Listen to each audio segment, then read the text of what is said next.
Egg టమాటా curry చేస్తున్నాండి. దీనికి కొంచెం నూనె, కొంచెం మనం బటర్ వేసుకుందాం. ఆవాలు, జీలకర్ర, కొంచెం లవంగాలు, ఇలాచి వేసుకుందాం. కరివేపాకు,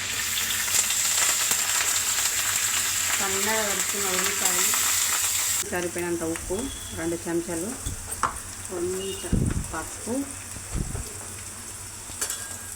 అల్లం, టమాటా. ఇది మొత్తం ఇట్లా మంచిగా ఉడకాలన్నమాట.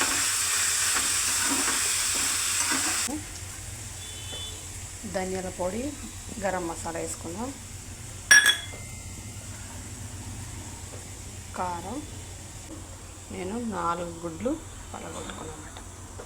4 గుడ్లు కూడా ఇందులో వేసేసుకుందాం.